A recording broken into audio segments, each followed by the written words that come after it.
Hello, YouTubers, friends, compatriots, bottom feeders, shills, serfs, debt slaves, peasants, meat sacks, demographic groups, marketing groups, consumers, shopaholics. I'm a useful idiot, and I want to talk about the sinister collaboration between corporate telecommunications companies in the United States and the United States government. I know there are a lot of American citizens who are still skeptical of this, but a couple of recent stories illustrate the fact that this is going beyond conspiracy theory and into the realm of conspiracy reality.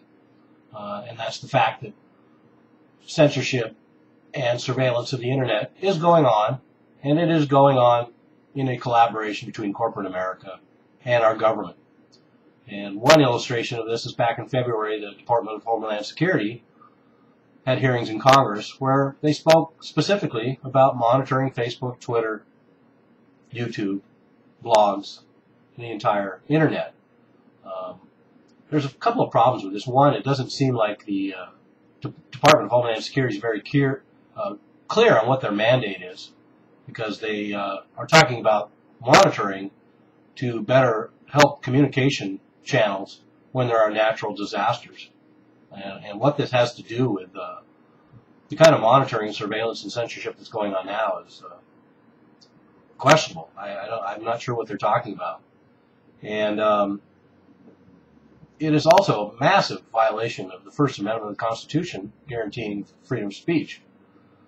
But even more sinister than that was the fact that they pointed out that they use outside contractors to handle their monitoring of social media.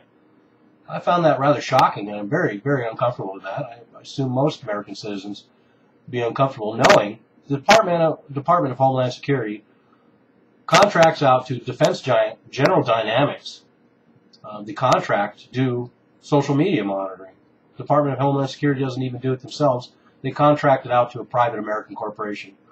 I think anybody with half a brain can figure out that there's some serious conflicts of interest and possibility for compromise there. They're primarily involved in keyboard monitoring, but that's still pretty threatening. You have a private company out there monitoring. I've seen the list of some of these trigger words and phrases that they're using as tripwires and alerts. And it can be words like DHS, FEMA, assassination, which is something we would expect, but it also includes the words drill, exercise, airport, violence, drug, gang, marijuana, cocaine. So, of course, we see that they're also using it in to surveil the American public in the war on drugs as well. And then also you could be targeted if you question the war, you hold gold, you ask questions about Wall Street behavior, you criticize government policy, you value online privacy, and you like the Founding Fathers. So these are all things that the government is watching us for. And the other part of this sinister collaboration between corporate America and the government came up recently when the Department of Justice asked the court to keep secret any partnership between Google and the NSA. I've long stood on the platform that Google and the NSA are intertwined. There's some speculation that the CIA used a shelter company to buy out Google. I would certainly not rule that out. EPIC, the Electronic Privacy Information Center, recently sued in federal district court to obtain documents, and the NSA could not respond, could neither deny nor confirm any connection between Google and the NSA. The Department of Justice said media reports about the alleged Google partnership with NSA do not constitute official acknowledgement. Talk about dodging the question.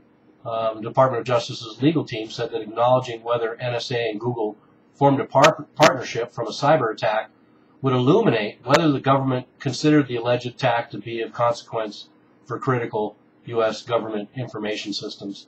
So in other words, they don't want to reveal that there's any connection between the NSA and Google in case there's cyber attacks, because then people would know that we're using NSA and Google to monitor cyber attacks. Another case of the dog chasing his own tail. The NSA said it cannot provide documents or confirm the existence because the information would alert adversaries about the security agency's priorities, threat assessments, and countermeasures. And in This was all triggered in 2010 because the NSA and Google worked out a cooperative research and development agreement after an alleged Chinese cyber attack.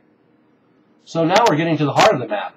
After all these denials, there is a definite connection between NSA and Google, which should make us all nervous, particularly in light of recent changes in Google's privacy agreements and their complete package of data mining. NSA and Google now have a, quote, cooperative research and development agreement, unquote.